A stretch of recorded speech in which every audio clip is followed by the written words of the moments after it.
Welcome to Podcast, the Business of Dentistry podcast, brought to you by Practice Plan.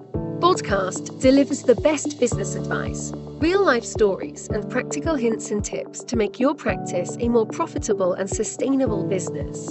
And now, here's your host.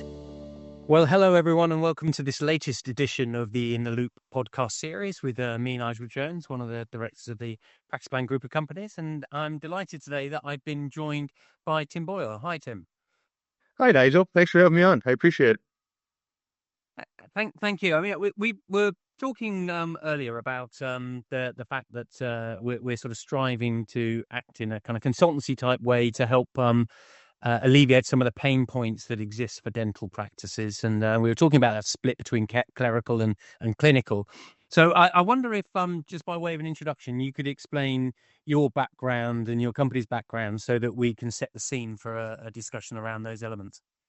Absolutely. So, like I said before, my name is Timothy Boyle, Director of Sales and Business Development over here at REVA Global Medical. And if I'm talking about myself, I got to start with my family. So I am one of 13 kids. Grew up south of Boston, Massachusetts, and I was a professional hockey player for a long time. After playing professional hockey, I unfortunately injured my back pretty severely, so I had to bring it to the business world, and the medical industry is near and dear to my family. So that's kind of what brought me over to the medical industry. And what we do here at REVA Global is we are consultants for healthcare industries, dental practices, just any practice across the board. We provide virtual assistants that we sourced from the Philippines just to handle any admin work or any clerical work that we were talking about before, just to make these doctors' time a little bit easier and more efficient. Yeah, so I mean, that's interesting though, because I mean, that's definitely a very, very hot topic over here at the moment, where we've seen a significant increase in the practice running costs they're experiencing in the UK. I think they're estimating that over the last 2-3 years they might have gone up by 24-25%. So we've got this desire to run practices more efficiently, and at the same time, to offset the additional costs of running a practice, people are wanting to generate more income inevitably. So therefore, the ability to divert their income generating clinicians away from administrative type stuff towards fee earning activity, both those topics are really, really important. So that's the kind of thing that you get involved in, is it? Yes, absolutely. So yeah, we're just trying to get away from that. We want these admin retention, right? We want to get rid of that. We want to keep admin retention and get rid of that admin burnout, because like you said, the cost of hiring locally and hiring all of these admin staff it's getting pretty significant now. So you can't hire as many as you'd like. So those admins then tend to have to wear a lot of different hats and chase down a lot of different information. So that leads to burnout. And what we do here is just try to reduce that burnout by just taking on some of those admin tasks, like you said. Okay, so if I'm the owner of a dental practice and I'm listening to this podcast and I think that sounds like quite interesting, something I could benefit from. What sort of process do you go through with them? So we have them take a step back and say, where are these clerical tasks? Because at the end of the day, if the task doesn't require a dental license, the doctor shouldn't be doing it. It shouldn't require the doctor's time. So we look back and we look at those clerical tasks and we say, what is the most important for our practice? We're having a lot of no-shows, so it's tough for us to get seat retention. We need people coming into the door, so obviously we can perform our procedures and then see revenue at the end of the day. And a lot of that has to do with just patient follow-up the day before, maybe 3 days before, just being like, hey, is everything okay? Are you going to be able to make it to your dental appointment? So we just, like I said at the beginning, and I know it's a little redundant, but let's just take a step back. Let's look at our entire workflow and where are our bottlenecks? And where are these tasks that we can delegate that don't require a dental license? Because, like I said before, if it doesn't require a dental license, it shouldn't require the doctor's time. Yeah, so then you're sort of looking at different aspects of the patient journey there and thinking actually what bits could be outsourced in effect. Yes, exactly. And the patient experience is everything too, right? Patient retention comes from patient experience.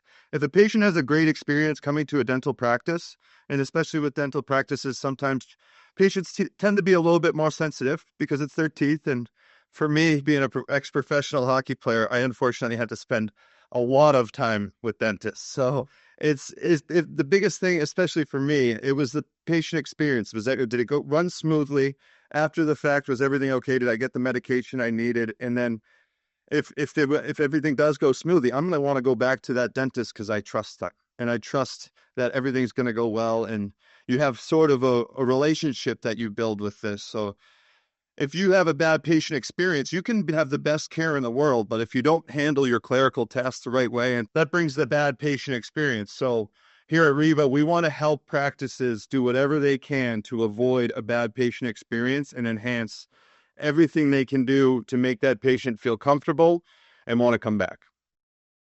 Yeah, no, I completely agree with you. I mean, that importance of trust, I mean, that applies in so many different worlds, so many different industries and things, but particularly with dentistry because of the sensitivity to the potential for pain and cost. Yes. Yes, exactly. Heightens it. And you're right. I think the danger is that particularly new patients who might have been reluctant to go in the first place, if that journey doesn't go smoothly even before they've got into the surgery, then they view it as symbolic of how the clinical treatment might go. So although in itself it could be incidental, because of that symbolism, it's you've got to get it right. Yes, exactly. And that sometimes, like I said, it has nothing to do with the doctor themselves or the patient care they're providing. It's just the experience. So that's very important. The front desk management and scheduling is big because if you have those no-shows, obviously that's reimbursement or that's money revenue that you're not going to get. And a lot of these practices don't see these things fall through the crack because they don't take that step back and they don't look at it as a bigger picture because they have so many things going on. The doctor is he's got to take care of the patients. And if you don't have enough office admin, like we were talking about, because of the overhead and because of how hard it is to kind of attain that, then the doctor then has to spend their own personal time chasing down that information too. So the dentist doesn't necessarily get to do what they went to school for. They then have to change over to helping the office admin with the clerical work, and we don't want that. Yeah, it's an interesting point, is it, about that's not what they went to study, No. study clinically, and then they end up running a small business without really knowing how to do it. So they end up doing loads of it themselves rather than thinking sensibly about delegating or outsourcing. Yeah, so and I'm sure you've talked to many, many dentists, right? And I would be curious to see how many of them would be shocked to see how much of a business aspect comes to running a dental practice, not just the going to school, not just the taking care of the patient care side to it, which is I would be I would be so curious to hear that.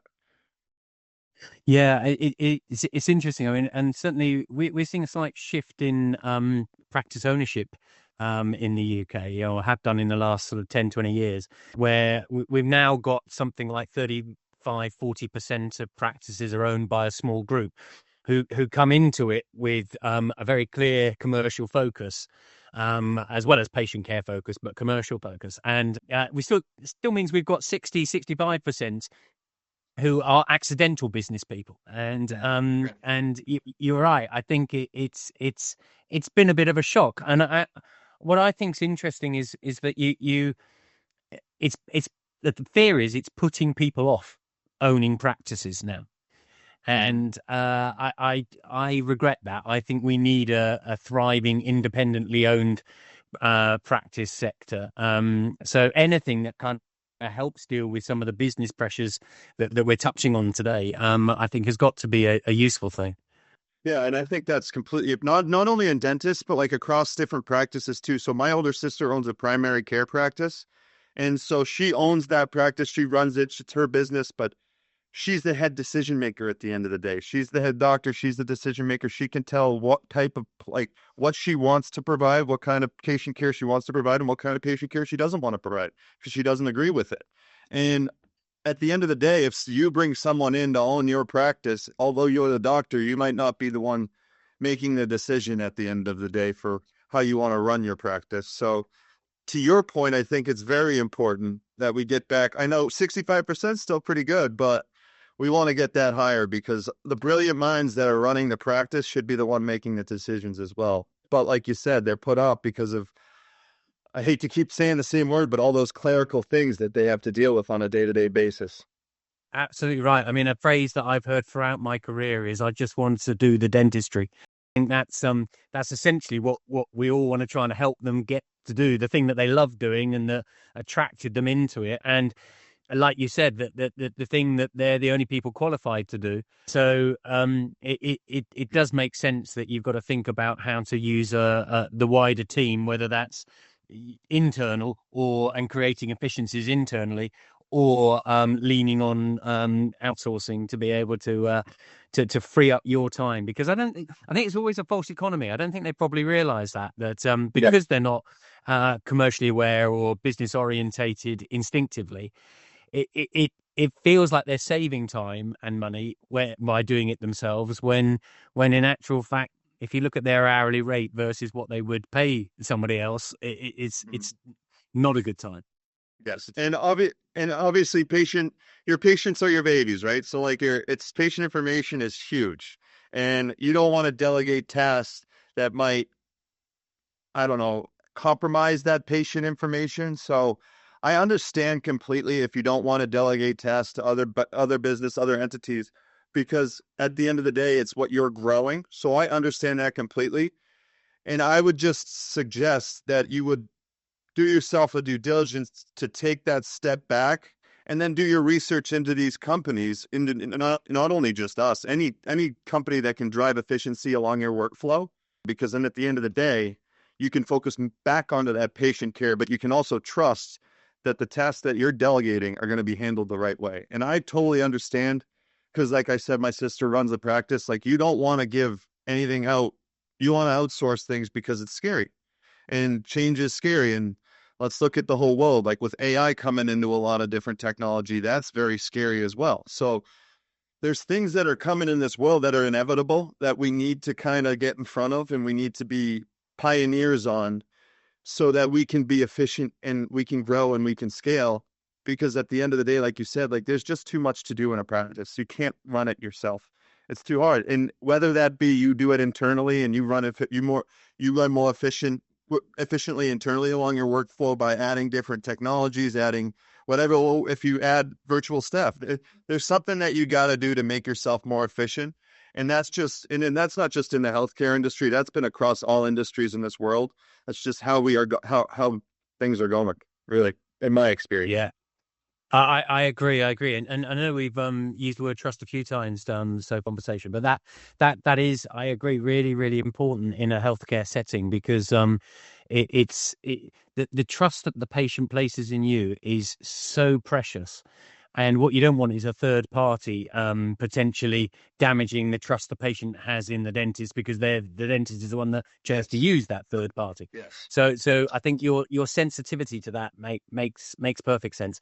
You mentioned about AI there, and I wonder what is your view of how AI could support the administrative and clerical side of practices?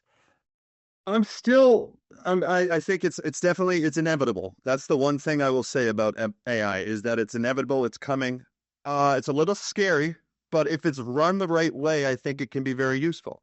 I think someone's always got to be, I don't think, especially in healthcare, we can't just set a system up and let it run. We need someone severely monitoring this AI, no matter what it is, even if it's marketing within a company, because this patient information is so important that you don't want any breaches, any technology breaches, without someone on the back end being able to fix it quickly, or being able to shut it down before it has a breach if you see it coming. So I would say AI, I can see it being helpful in practices, especially when you're trying to get, say, if you want to do social media marketing for dental practices to get more patients in the door, like AI can be great for that.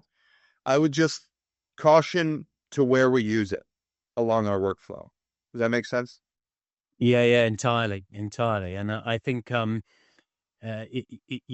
don't think people, because it's so new, people don't necessarily have the confidence to rely on it yet. So I think you don't necessarily want to jump in with both feet. You want to test it out and just and gradually. But I completely agree with your point, Tim, about it's coming. It's going to impact.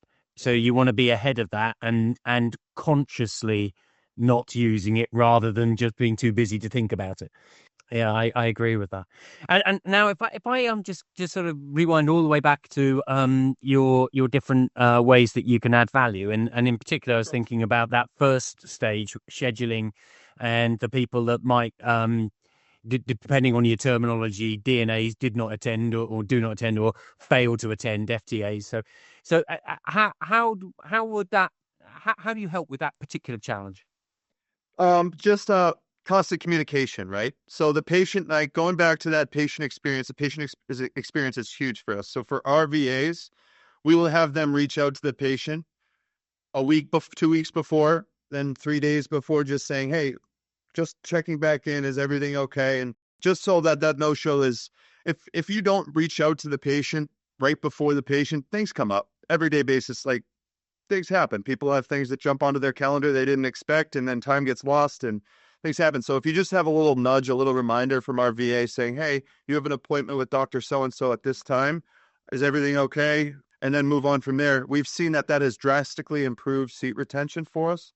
So yeah, with our clients across the board, just that little phone call, that little communication has been huge. And yeah, I mean that makes perfect sense. And the people not attending. In fact, I was hosting a webinar only last night, and that was a big topic of conversation was around the risk of people not attending. I was wondering because patients form a long-term relationship with dentists once they found one that they trust, and how does it work? Because they would get to know the people in the practice, and then somebody that they don't see in the practice is phoning them. How do you find that work?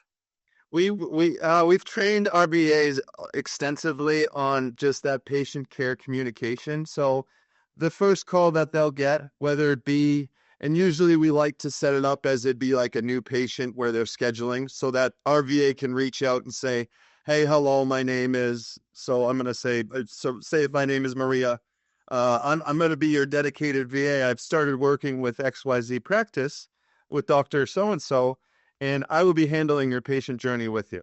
I just wanted to let you know, just wanted to see if I saw that you scheduled an appointment here, wanted to reach out, introduce myself, but also I'll be talking to you along the way. So if you hear from me again, I look forward to talking to you again soon before your next appointment.